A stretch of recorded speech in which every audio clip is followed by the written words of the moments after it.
são só aqui os que a gente selecionou para apresentar o Daniel, que está na linha com a gente. Boa noite, Daniel.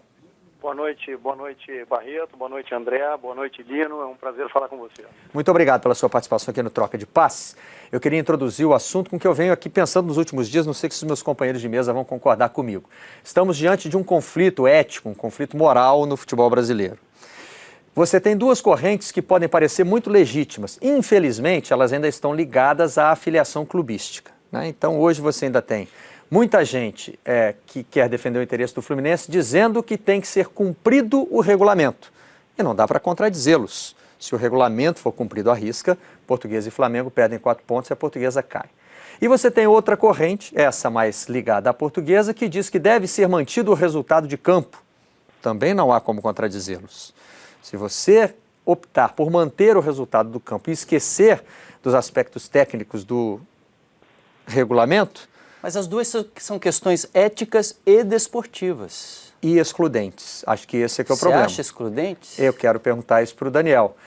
A gente vai ter que optar por um lado, ou manter o regulamento do campeonato, ou manter o resultado do campo? É nessa situação que se encontra o futebol brasileiro nesse momento, Daniel? Olha, Barreto, eu te diria o seguinte, começaria pela tua segunda colocação, digamos assim, em relação a essa segunda corrente. Acho que a obtenção do resultado de campo, ela pressupõe determinados requisitos para a obtenção desse resultado de campo. Eu não vejo conflito nessa situação, à medida em que a gente tem claramente o artigo 214 do CBJD, e esse é o centro da discussão que nós temos hoje em relação ao mérito da questão, tanto no caso do Flamengo quanto no caso da Portuguesa, ou seja, se discute se houve a escalação de um jogador sem condição de jogo. Isso é o que se discute hoje. Se discute o artigo 214. O que diz o 214? Que não se pode, não é nem colocar o atleta para jogar, não se pode inserir sequer na súmula um atleta que não tenha condição de jogo, seja por uma questão de inscrição, seja por uma questão de punição pelo STJD, seja por uma automática se for na mesma competição. Então eu entendo que manter o resultado de campo, desde que ele tenha sido obtido de uma maneira conforme as regras, é imprescindível. Não há alguém em sã consciência que possa discutir isso. Mas o que está se discutindo hoje é se este resultado obtido pelo Flamengo e pela Portuguesa, desta forma, quando se admite que tenham escalado jogadores que não teriam condição de jogo, este resultado ele deve ser tutelado, ele deve ser defendido. Então eu não acho que haja conflito, o que eu acho é que nós não podemos perder de vista que nós estamos num campeonato de pontos corridos, onde a primeira partida vale rigorosamente o mesmo que a última partida em termos de pontos. E o equilíbrio técnico da competição, isso me parece até que é uma coisa tão evidente, mas eu confesso que a gente acompanha alguma discussão, algum argumento em relação ao assunto, mas não tem como acompanhar tudo, né? O manancial de informações e de opiniões e argumentos fundamentados, obviamente, é muito grande, mas o que me chama a atenção é que ninguém levanta com muita veemência a questão do desequilíbrio técnico de permitir que um clube que teve um jogador punido por 2 jogos cumpra apenas um jogo. Na medida em que outros clubes, e eu aqui falo isso com toda tranquilidade, eu sou advogado internacional há 15 anos, o Internacional teve jogadores que foram punidos por 2 partidas e cumpriu as 2 partidas. Então, quer dizer, esse equilíbrio técnico me parece que não pode ser desrespeitado na hora de se discutir isso. Perfeito. Se houve algum equívoco, alguma falha de comunicação, se lamenta isso, evidentemente se lamenta. Ou seja, isso então, a seu ver, não pode ser usado como argumento de defesa. A gente tem acompanhado aí no noticiário o que os times estão preparando como defesa. O Flamengo fala muito pouco, né? O Flamengo ainda não revelou sua linha de defesa. A Portuguesa fala um pouco mais. Inclusive já deu pano para a manga essa coisa de se o advogado ligou, se não ligou. Agora o presidente já disse que recebeu o telefonema, mas que a informação não foi repassada. Então essa questão de o jogador não ter sido inscrito por uma falha de informação, a seu ver, ela não serve como uma boa linha de defesa. Olha, eu posso falar pelo que nós, como nós trabalhamos para o Internacional e nós fazemos a defesa do Internacional exatamente no âmbito do TJD estadual, do STJD e da FIFA eventualmente. Nós procuramos comunicar formalmente, através de um e-mail para o clube, as punições, para evitar exatamente que possa haver algum ruído nisso.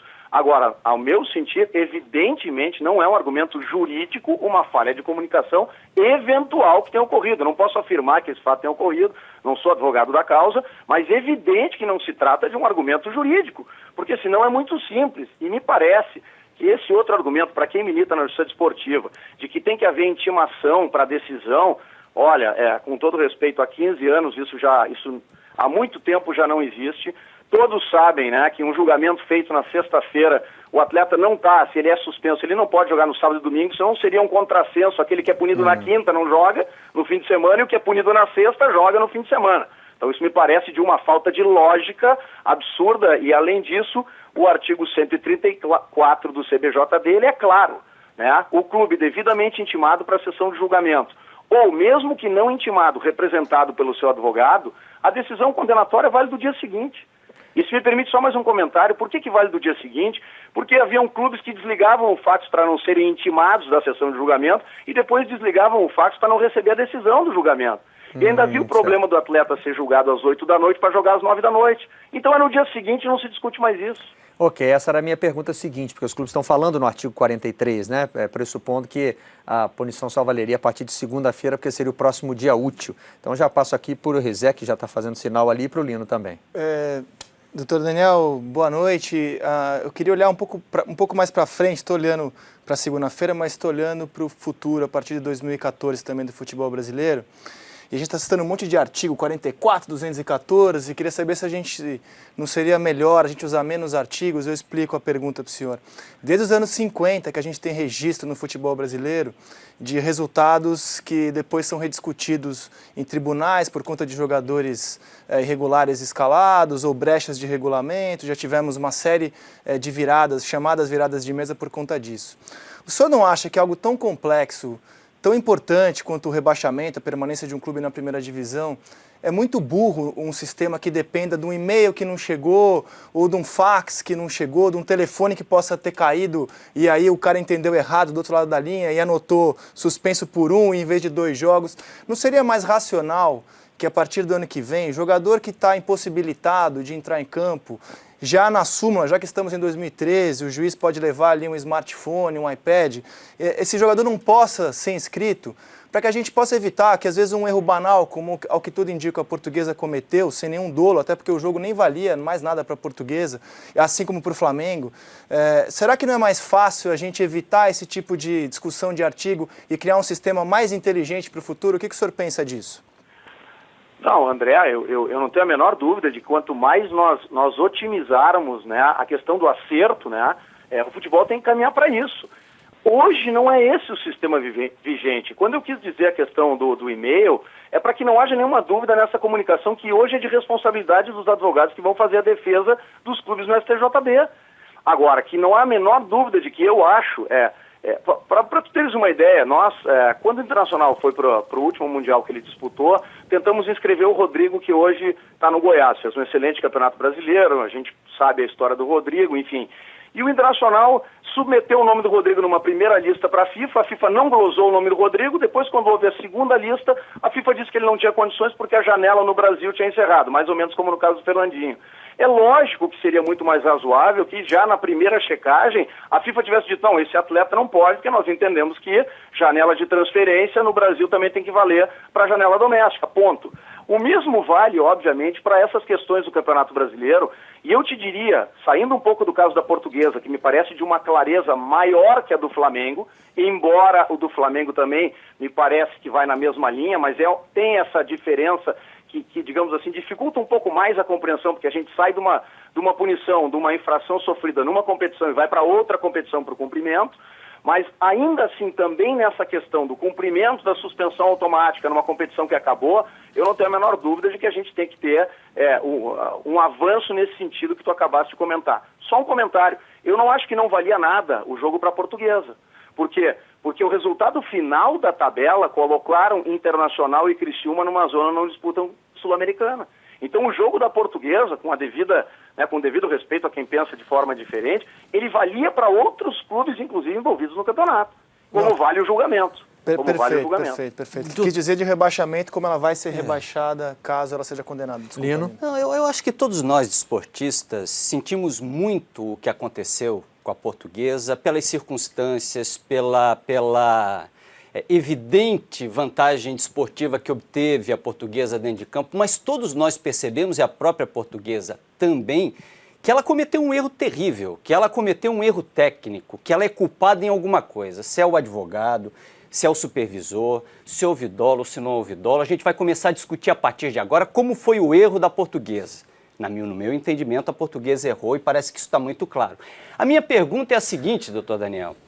Existe algum atenuante para esse erro da Portuguesa? Com a sua experiência jurídica, ela pode alegar alguma coisa? A questão da dosimetria da pena pode ser levada em consideração? Porque uma coisa é você tirar 3, 4 pontos, outra coisa é você rebaixar. Sim. Talvez haja aí uma sobreposição de pena. Eu lembro até de um caso, o Daniel vai lembrar, isso faz uns 10 anos mais ou menos, o Figueirense jogava a Série B com o Caxias. Eu fui advogado do Caxias. A torcida do Figueirense invadiu o campo com 43, 44 minutos do segundo tempo. O Loeblin fez súmula dizendo que o jogo tinha acabado, depois disse que não tinha acabado, deu uma confusão danada. O Figueirense perdeu aquela causa, tinha 3 pontos a mais do que o Caxias. Olha o que o mundo jurídico conseguiu achar. Tiraram os 3 pontos do Figueirense, mas por um pensamento ligado às origens da FIFA, ou pelo menos a determinações da FIFA, não se tirou o gol do Abimael. E o Figueirense perdeu os 3 pontos da partida, mas o gol é uma coisa que você não pode tirar, era o argumento da época. O gol do Abimael não foi tirado, então por um gol, no saldo de gols, o Figueirense acabou subindo para a Série A. Quer dizer, se penalizou o clube, mas não se evitou o acesso do clube por uma coisa que parecia até desproporcional. O time estava ganhando, a torcida, o árbitro fez assim, levantou o braço, a torcida invadiu o gramado. Para comemorar. Né? Puniu-se o Figueirense, mas não se evitou que o clube subisse. A Portuguesa pode ter um jeito de ser punida e evitar esse rebaixamento, doutor? Lino, me desculpa, eu fui advogado do Caxias nessa causa que tu referiste e tenho uma visão respeitosamente, absolutamente diversa da tua sobre esse assunto. Foi um dos maiores absurdos que eu já vi na minha vida de advogado, alguém suprimir os pontos, que é, digamos assim, o principal, e deixar o acessório, que é o gol. Sim. E quanto aos fatos específicos daquele jogo, as testemunhas e as filmagens provavam que tinham torcedores na linha lateral do campo desde os 20 minutos do segundo tempo, impedindo o decorrer da partida. Essa prova foi feita. Mas eu não quero voltar para aquilo, então, mas é que pegando isso como gancho, eu te digo, foi injusto o Figueirense ter subido naquela situação, na minha opinião. Mas, em relação à Portuguesa, eu te faço a seguinte indagação, voltando um pouquinho ao que disse antes ali o Rizek também, o Grêmio disputava a vaga direta na Libertadores contra a Portuguesa. O Grêmio disputava a vaga direta na Libertadores, então esse jogo valia muito para muita gente no campeonato. Mas em relação à Portuguesa, eu não entendo que é uma pena menor, primeiro porque eu disse, o campeonato ele tem o mesmo número de pontos da primeira à última rodada. Ninguém discute, se nós podemos discutir se a norma é pesada. Agora eu quero trazer um exemplo. O D'Alessandro, aquele simulacro de pugilato que ele fez com o Williams na final da Copa do Brasil de 2009, que eu acho que vocês lembram, ele tomou 60 dias em primeira instância. Depois a gente baixou isso para 5 jogos. O que aconteceu com o D'Alessandro? Ele simplesmente cumpriu no Brasileiro os jogos que corria concomitantemente. E naquela época, só para te responder então, Lino, assim, naquela época se perdia 6 pontos independentemente do resultado. O CBJD hoje, ele de certa forma é um pouco mais brando por um lado, porque se perde os pontos conquistados e mais 3, mas ao mesmo tempo ele coíbe uma possível alternativa daquele que coloca o jogador e diz o seguinte: bom, se eu perder eu não perco nada. Então é difícil a lei entrar no caso concreto de cada um. Infelizmente, a dimensão que o problema tomou é porque é na última rodada. Mas os pontos em jogo e a disputa de outras vagas Libertadores Sul-Americana, ela vale a mesma coisa do que na quinta rodada. E o clube que teve jogadores suspensos por 3 jogos e cumpriu os 3 jogos, como é que nós vamos aquilatar o prejuízo de alguém perder o seu titular, eventualmente seu camisa 10? Outros clubes deixaram de jogar com esses jogadores. Ok, vamos agradecer então ao Dr. Daniel Cravo e eu queria me despedir com uma pergunta. Na verdade, eu acho que é uma constatação. No seu entendimento, então, Portuguesa e Flamengo perdem os pontos no julgamento de amanhã. Não, olha, Barreto, eu não posso ter... Eu estou trabalhando com informações que nós temos através da mídia e evidentemente que a gente tem que ter um pouco de cautela com isso, mas, digamos assim, seguindo a linha da jurisprudência, seguindo o que vem sendo aplicado de maneira, entendo eu, isonômica em outras situações similares, há uma tendência. Agora, nós sabemos que às vezes uma excelente argumentação jurídica, ela pode levar o processo para algum caso, para algum caminho, ou um fato novo, eventualmente, que nós, que não estamos na defesa dos clubes envolvidos, podemos saber, talvez até o que de mais importante vai ser apresentado amanhã. Fui flagrado fazendo cara de dúvida agora aqui na nossa câmera, a câmera que me mostra aqui, sozinho, essa, ó, porque o Rizek fez aquele famoso gestinho do comentarista, disse, só mais uma perguntinha. Eu vou deixar, né, Rizek? Agora você pegou no flagrante. O tempo do programa. Mas, Daniel, quero te fazer mais uma pergunta, é rápida. Amanhã é o julgamento em primeira instância, depois vai para o pleno. No pleno são 9 pessoas que decidem, não só pessoas técnicas do direito, né? Tem, por exemplo, representante de atleta entre essas 9 pessoas.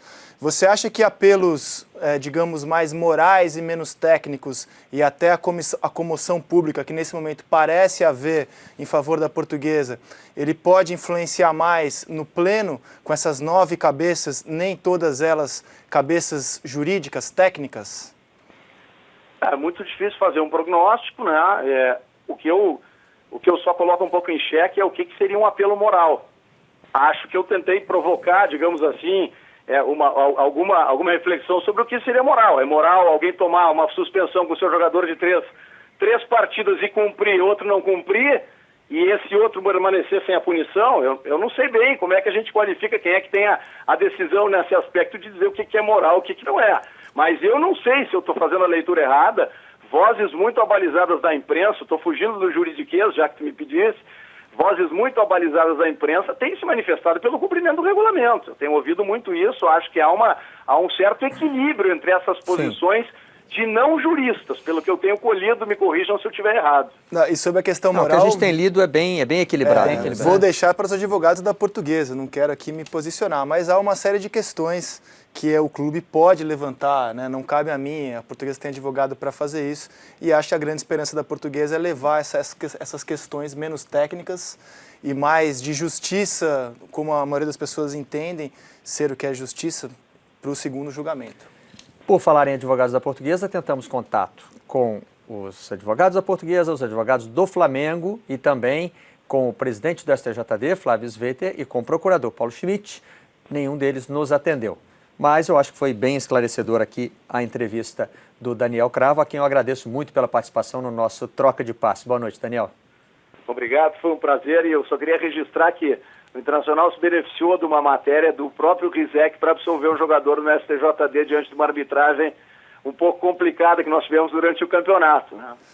Para você ver como o STJD é complicado, né, Daniel? Porque se baseou num comentário irrelevante que nós fazemos aqui, nós jornalistas, para punir ou condenar um jogador e decidir o futuro de um clube. Para você ver, Daniel, como é o STJD. Grande abraço para você. Ou como você não é tão irrelevante quanto você pensa, Rizek. Obrigado, Daniel. Boa noite. Um abraço, boa noite.